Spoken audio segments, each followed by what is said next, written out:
The first thing that always struck me when I read Australian books was that there was a kind of slight difference in the language. There were all these new words, which also seemed to then indicate a difference in sensibility, that the Australian mind was in these ways different, and you couldn't just immediately assume that you could take your experience and transfer that in an Australian landscape. I was wondering if you could begin, like a lot of the time we come down to a theme from like larger ideas. I was wondering if it would go up into the world through specific words, and if either of you could think or read from your own books something that brings out the foreignness, if anything, of Australian English or Australian words. What words, for instance, Kirsty, might you think about that are distinctive to Australian literature, that express something of the landscape or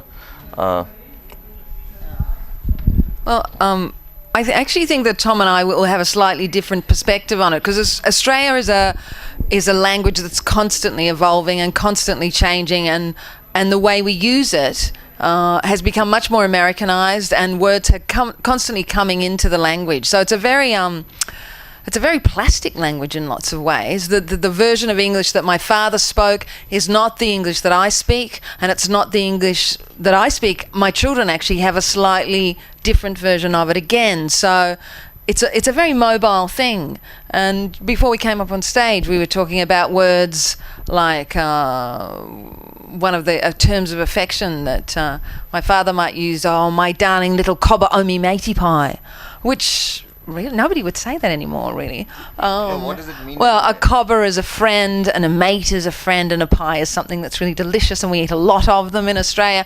So, it was just it's a conglomeration of words of affection. But when Chandrahas and I, when he came out to Australia and wanted to see a kangaroo, we went stalking across this paddock. And paddock is a really interesting word because it seems like such a simple word. It's not something that you'd think that the usage is outrageously different, but a paddock can be a vast space in Australia. A paddock can stretch to the horizon, and so the scale of an Australian paddock is quite different to your idea of a paddock, which might be a small enclosure, which is closer to the British idea. So there are so many subtleties in usage, and Australia has an affection for outlandish words and a lot of rhyming slang. And as you can see, we all dressed in blue, especially for this panel, because we're true blue.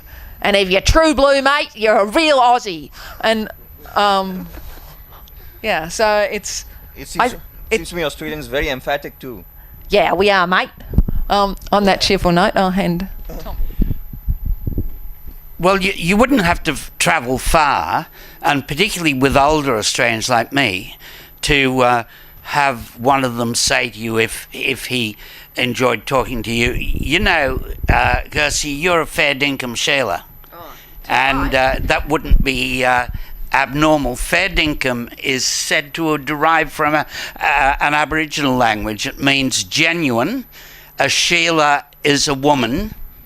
I've had a bit of an education in this because I recently re-edited Shame and the Captives for an American editor, and he was very tolerant of where Australians like to talk about how intolerant Americans are of our peculiar idiom, but in fact I found him very tolerant, but there were some things that he found absolutely impenetrable, and they were talking about someone coming from out in the mulga. Now, out in the mulga is a part of the bush that's even worse than the bush. It's way out. The mulga is a kind of tree that's found in semi-desert conditions. It burns merrily, mulga wood, and particularly in bushfires. And to come from out in the mulga is to really be a rube, to be a hayseed, to be a bucolic fool to an extent. And so there were a number of examples of that nature, but I found when I lived in New York, there were usages that it wasn't the obvious stuff. It was saying, good on you, which means good for you. But a number of Americans confessed when I was leaving that they never knew what I was saying. to them, whether I was praising their clothing, what was happening in that transaction. It simply means good for you. And it gets shortened on the Australian tongue to good on ya. Good on ya, Cobber. Well done, my friend.